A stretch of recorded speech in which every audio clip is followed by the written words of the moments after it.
Welcome back, guys. It's late. We late. It's fine, because Roman and I are super busy all the time. And it's super hard for us to find time to get together and collab, but we're gonna do better. We're gonna be better. But today we want to come back, say what's up, and get you guys some more information on an intro to what type of investor you are. Are you a growth investor? You're a value investor? We're going to get into that. And then we want to get into the top 5 brokerages and do a comparison and contrast of what the pros and cons are for them.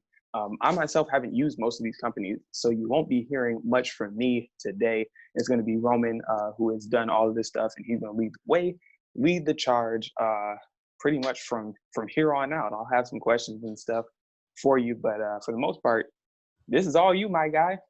Put the team on your back. Put the team on your back. Yeah. All right, guys, this is what we got going on right now. So first thing, hopefully you all have been saving your money. Hopefully you get taxes by now and all that jazz.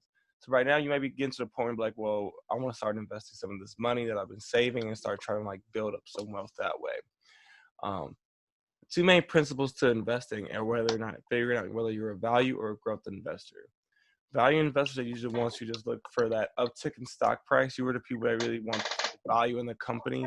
I'll be like, I want to sell it for a share price. Like if the share is going up 10% and you feel like it's going to keep rising like that, day traders, options, things like that. Your growth investors look for growth in a company more or less over long term. So that can be like myself, who's a DGI investor who looks at dividend growth and payout ratios and your EPS and things like that. You kind of want to see where you fall in there and what kind of discipline you kind of have for that before you kind of want to choose one of your brokerages. Some brokerages, to me, are better for different types of strategies for investing. And I'm going to go over those as we kind of are going through the brokerages and being like, okay, if you're trying to do more options or day trading, this is more of the app for that or for the brokerage for that. Or if you're more kind of like, I want to just put my money in there and let it sit and grow and kind of invest more on the cash average, then I'm going to show you which apps and brokers are good for that as well. And let's get into it. So I got a question for you. Mm-hmm. Right off the bat, when it comes to which type of investor you are, do you feel like it's better for people to pick one or to do both? Because I personally do both. You can do both. So what do you do? You can do both. I do both, but I use certain brokerages for different ones. So I have ones I specifically use for my growth investments, and I use one for my value investments. Just to keep those separate, because what I use my growth investing for is more or less for passive income and for long-term growth, where the value is I'm just looking for that. I'm looking for that 30% growth. I'm looking for that 40% growth real quick and then sell that stock and flip it real quick. Yeah. So what you're saying is that you should have a diverse portfolio at the end of the day. At the end of the day, but as you're starting out, you might want to focus on one. You want to get one down pat, and once you feel like, okay, I have this one strategy down, then you can start branching out and doing others. Because either way, no matter which one you want to do, you kind of want to be set on that and have a firm strategy and not have FOMO, which is fear of missing out or things like that, and just selling all your stocks just because some bad news came out in the market or some bad news came out on the radio and everyone decided to sell their stock out of sudden. You want to make sure your strategy is firm so where you can kind of weather those storms and how to take care of those things. Nice call. Appreciate you. Okay. Let's dive right in. Comparison of our brokerages. Who we got? All right. First one I'm going to go give you all is going to be Webull. It's going to be number 5 on this list. We're actually leave links for these down below where you can get free stocks as well. Webull is an awesome one. I have been using it right now for my value investments. It's a really cool interactive app. It shows you a lot of information. It can be a little complicated at first, which is one of my cons for it. It can be a lot for new investors because they show a lot of different options for calls, puts, and everything with it. But it's an awesome app. It allows you to do a lot of things with it. So definitely check that out. I'm going to link down below for you all. And it's dope. Ever since using them now, I think I started using them about 6 months ago now, and even then, I've loved it every day even more. It was a little bit complicated even for me when I first started using it, but ever since then, it's gotten a lot better. So, are you using them for growth or for value? Yep, for value. That one's really good for that. You can kind of set up, a dividend growth portfolio somewhere on there, but I originally got Webull for options trading. That's usually what I use it for, is for option calls. because it's very easy to set up a margin account on there. And we're getting to investing on the margins in a different video. But it's really nice for that. And it's almost like if you were using some of the other brokerages that we're going to talk about here, that would be a very easy one to get started with like no minimums. Actually, you have to invest $50 in there at least. I'm sorry. You have to invest $50 in there to get started. But once you get $50, you have to buy whatever. They do not have fractional shares, which some of these brokers we're going to talk about do, which can be a benefit. And depending on where you're going to start investing, that could be something you want to do, especially if you're only trying to invest like $5 at a time. Makes sense. Our next one actually for 4 is going to be M1 Finance. M1 Finance right now is actually currently my main one. Reason why I set higher up on the list is just because of some of the restrictions I'm going to go over with you all. M1's very good, especially for beginning investors, because they have their pies, which are basically like their own versions of index funds or ETFs, which are exchange traded funds, which are a mixture of a bunch of different stocks that focus on different categories for growth, value, renewable energy, gaming, retail, travel, whatever. And it's really nice on there because you can kind of customize it how you want, have it set to automatically invest, basically be like more passive. You just set it to automatically invest like $50 every week or whatever you want to do with it. I use that one right now for my dividend growth investing because I basically have made my own personal 100 stock portfolio that I'm going to be going over with you all soon. And it just works automatically, rebalances automatically for me. It's set up like that. My cons for pro tip actually with it does have fractional shares. So if you put $20 into the platform and you have like a 100 stock portfolio, it will divide up that $20 between all 100 stocks, and you'll buy like 0.1 or 0.02. So once your money goes in there, it diversifies it across all of those stocks, which is really nice and really cool. Gotcha. My cons for it is, unlike even Webull or some of the others we're going to be going over here, you cannot really make trades and buys throughout the entire day. M1 has 2 trading windows, one at 8:30 in the morning and then one at about 2:30. If you only sign up for the free version of M1, you only can do the morning trading. And then if you sign up for the M1 Plus, you can do 8:30 a.m. and 2:30. It only has 2 trading windows because they do kind of fractional shares in that way, where they kind of do all their buys at one time. It's good and bad just because if you do want to make a trade or sell later on in the day because there's some news, it won't execute right then and there. You have to wait till the next day. And to get part of that, to get that benefit or that feature, you have to pay $129 a year for M1 Plus, which is still cheap.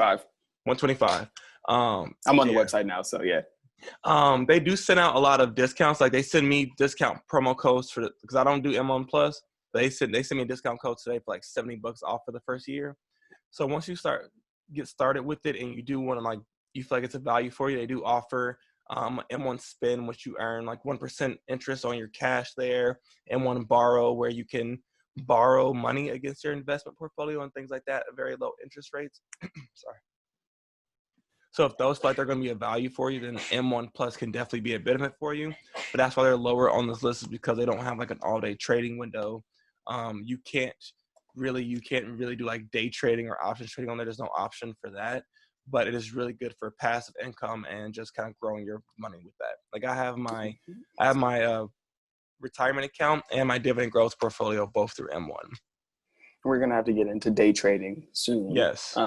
Because it can be beneficial, but at the same time, it can be really scary and really strenuous for people that don't know what they're doing. Yes. That's why we definitely want to start off with you guys. We're just kind of just getting started and thinking about it because those things are very, very advanced. We had a kid around here in our area of Naperville who recently, a few months ago, actually committed to taking his own life because he thought he lost like $1 million on Robinhood when really he didn't. So it's just having that stress and anxiety of not really knowing what you're doing. And so we want to make sure we prepare you all so that way, no one else has that stress and anxiety about it. Or if you do, depending on what kind of investor you are, even now during COVID, one time my portfolio was down almost 50%. Of course that got me a little anxious, but over time and even now it's already recouped those losses and more. So you have to know how to weather those storms. The stock market goes up and down. We all see the news and the headlines for like the Dow Jones lost 30 points, the NASDAQ rose 300 points. We all see those news. So know how to like read those and weather those storms. Number 3. Number 3. Number 3 for me is actually going to be Robinhood. Everyone's heard of Robinhood by now. It's like the millennial Gen Z investor of all time right now. They were one of the ones who kind of led the charge with fractional shares. Actually, Stash was not on this list because they just are way below there for me. But Stash was one of those companies kind of first started off with fractional shares. But Robinhood first started it and got like Charles Schwab and Fidelity, who are coming up, got them doing it as well. It's a very easy platform to use for beginners, very easy to look into, very easy to use, very easy to read their charts and things like that. And that's why it's number 3 on this list. My cons for me, really, I just have been, if you've been reading any headlines for them, have been kind of like their back-end support. If they get like a big wave of people to their site or on their app trying to make trades and sales, it has been known for their site to crash, for you not be able to make trades, for you not be able to like sell your stocks when you want to, because then the app will go down. And if you can't do that, you might end up losing hundreds or thousands of dollars depending on what kind of buy or sell you're trying to make. So just keep that in mind when you're using them. They have gotten better about that. They have come out and said things about them fixing it, but it is still a new company and they are still working out their kinks. And people are flooding their platform because they do feel like it is working. There's a lot of people who do use it and people that use it quite well. So I would say definitely give it a try. We'll also leave a link for Robinhood because if you use them, they do give you a free stock when you first start using it. Yeah, I tried to use Robinhood most recently. That was the one that I was going with. It was just super hard to get my bank account connected for whatever reason. To this day, I'm still waiting to hear back from them. But it was really hard to just get my account connected with it. That was the only issue that I had. Other than that, I've heard great things about Robinhood. Like you said, there's a free stock that comes with it, and it's not like a penny stock. Like it's actually one of the legit stocks. Like one is like 72, I think, and they have Apple and Amazon and a bunch of other big names in there. So Robinhood was definitely one of the ones that I was looking into. It's typically both Robinhood and Webull will give you a free stock usually when you're first joining up, and it's never just something you never heard of before. I think one of my free stocks when I signed up through Webull was Viacom. And Viacom owns everything. I think even since the stock they gave me for free when I signed up, has gone up like 30 or 40%. So, I've seen some stars where people will get that $1,000 stock from them and such like that. So you never know. You roll the dice with it, but it's free money technically because it's just a free stock. So even if you don't want it, you can just sell it, and that's just money. You made that money. Yeah, exactly. Number 2 on my list is going to be Charles Schwab. Charles Schwab. If you never heard Schwab, I just like saying their name sometimes. If you have not heard of Charles Schwab before, they're definitely it's one of the big brokerages accounts. They have definitely made it easier for people to get started investing on their platform. It used to be to invest with like Charles Schwab or Merrill Lynch or Fidelity. You have to have like 5 or 10 grand or 20 grand and walk into the office and say, hey, I want to open up an investment account. Now you can for pretty much nothing and kind of get started and pick what you want.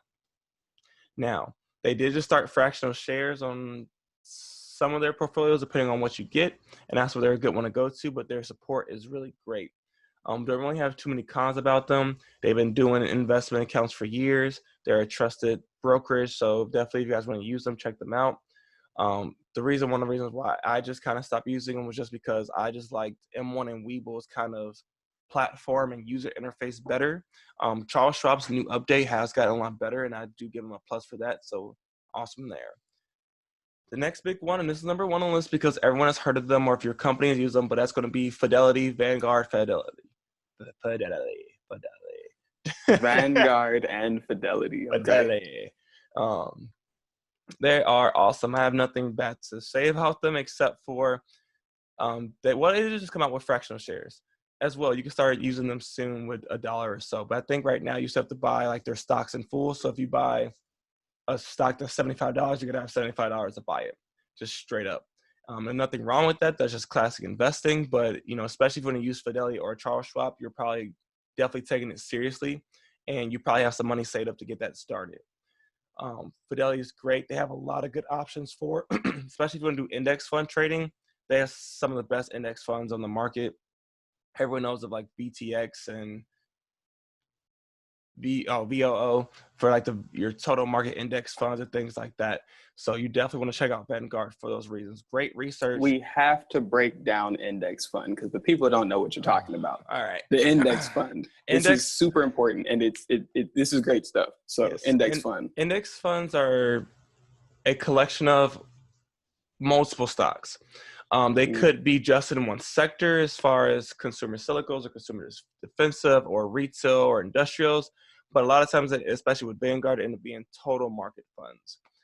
So they'll be literally, if you buy one share of this, but I think right now it's trading at about $76, you will literally own every stock in the U.S. stock market, which is about 100 stocks between Amazon, Google, Apple, which normally you have to spend like $3,000 just, or maybe $5,000 on those three stocks. You can pay $75 and own a little bit of all of them.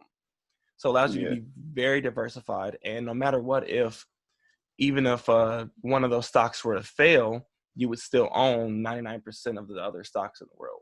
So it's a very good option for definitely those who don't want to have a lot of risk. A very good way to go. Same deal with ETFs. ETFs are exchange traded funds, which typically tend to be a little bit more specified in those sectors. Like you can have one in health or anything like that. They tend to be smaller, not as big as like 100 stock portfolio, but they are good options as well for that too. ETFs have gotten a lot more popular over the last few years. Stash is really big on doing them. M1 has a few, but now it's been mostly back with an index fund kick, and that's where you usually see like Charles Schwab and Fidelity and even M1 kind of using those. You can buy them through Webull and Robinhood as well. They're on every exchange traded. Any type of brokerage app you can pretty much go on, you can buy those, but Vanguard typically be the one a lot of people go to because they actually run that fund. And also their expense ratios are very low. Whenever you're buying, I think this is only like $219, and you get pretty much everything. So getting an index fund that is like $219, but you have 1% of every stock, worth it. And then you can just watch that rise, and you can continually add to that index, add more and more. So you can add how much stock you actually have. You can increase that and increase the amount that you're going to get overall. So that's an easy way without having a super high amount of risk. That's an easy way to just get your feet wet in the stock market. And those expense ratios are really low. So a lot of times people want to know, how are all these brokerage apps now making money without charging commission fees? Because it used to be, to make a trade, you have to pay like $6.95 for every buy and sell. With a lot of these brokerages, you don't have to do that anymore. They make their money off expense ratios for running those funds or those stocks. So you look at a stock, you really want to look for those things. Normally, I try to keep mine below like 0.04%. That's a very good ratio because it almost costs a little bit of nothing to do that. And that's just basically meaning, for every $100 you put in, you're only paying like 4 cents out, which is great. You want to kind of keep it low. You don't want to be paying out. You don't want to be putting $100 in there and paying out like $2 just to run that stock. You want to be paying a lot lower. So keep your expense ratios as low as possible. You don't want to get caught in penny stock bubbles, please, guys. I've had some good luck with penny stocks. I've also had some bad luck with penny stocks. So basically, be careful. But we're talking about Vanguard there.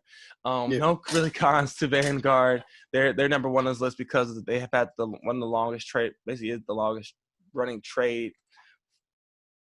streak or trade options for people out there in the world. For even with people with your companies, more likely your companies are probably going to be using someone like Vanguard for their 401ks and things like that.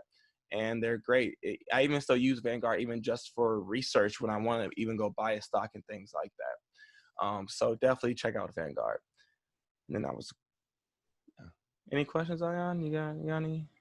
Nah, I think that you touched on everything that we needed to touch on. Understanding that you can also use these companies to set up your IRAs, to set up retirement funds, to do those things. So it's not just that you have to do day trading or regular trading or even play the stock market. Just using these companies for retirement, it can really help you, especially because some companies. So you have to look at the companies and which companies are willing to match your 401k contribution. There are companies that will match up to like 6% of your 401k contribution, which is great. It's excellent.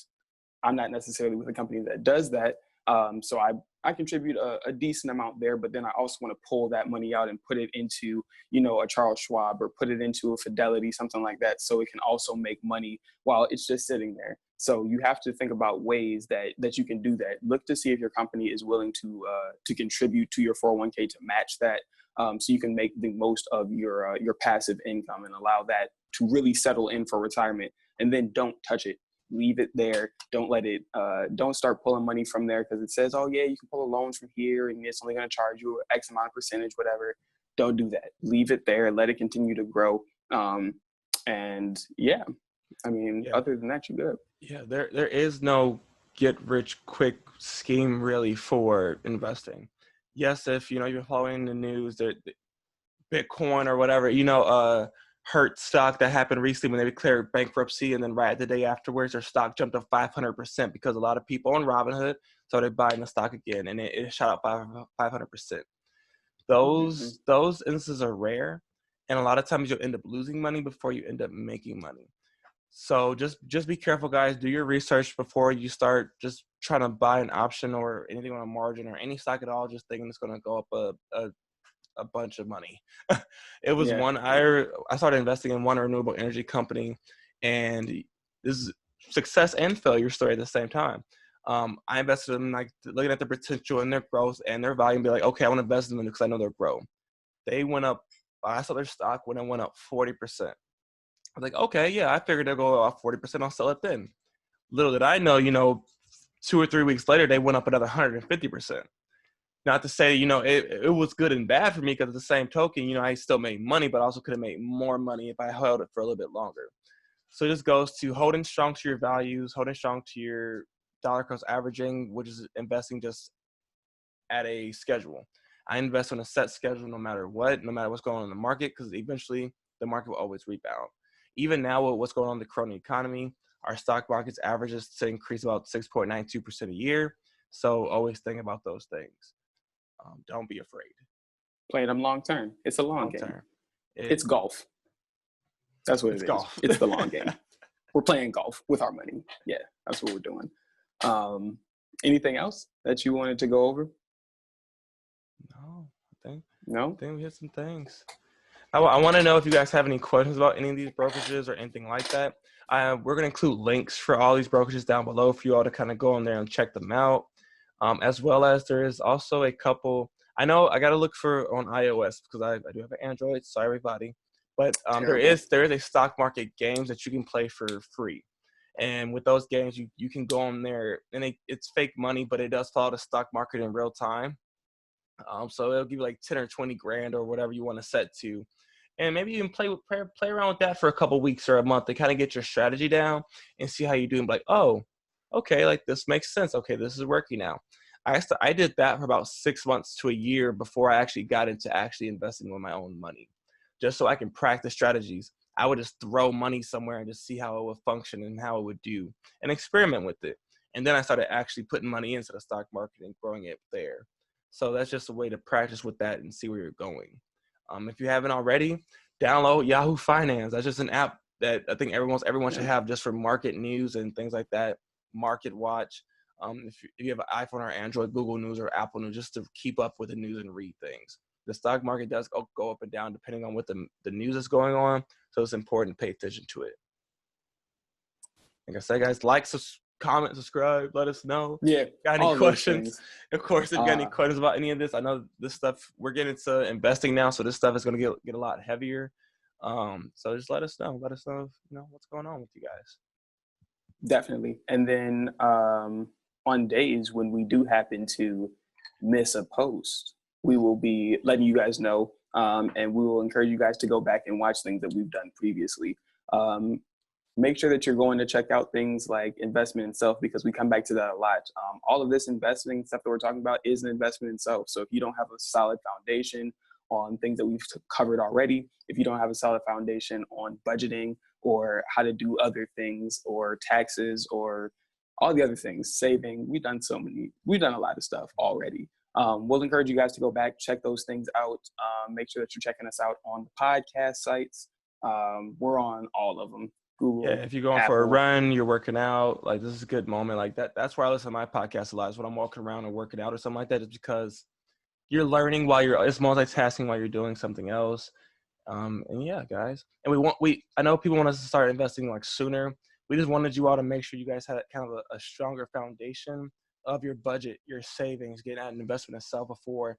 Because when you start putting money into the stock market and capital gains and those taxes and things like that, it's not as liquid as just having your cash right then and there. Yeah. And it's a lot more complicated, especially when you start pulling money out and things like that. So we need to make sure that you are prepared for that and you have a strong foundation before you start sending your money soldiers out there in the world to start making more money for you. Sounds good to me. So with that, we're gonna wrap up here. Thanks, Roman, for taking over, because I'm learning with you guys. Like I said, I don't have all of these apps. I've used some, I dabble in some here and there. I've done the stock market. I made some money.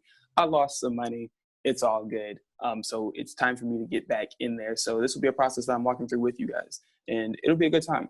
It'll be a good time, but I'm learning with you guys, as well. So with that, we're going to wrap this thing up, and we will see you guys next time. So remember, we may be young and we may be broke, but we are always investing. All right, guys, till next time. Peace. Hey everybody, thank you for listening to Young Broken Investing. We just want to let you know that these are the opinions of the hosts. Are not meant to be the basis of any security purchases or investments. We're trying to give a little information out there for everybody, and have fun and be safe.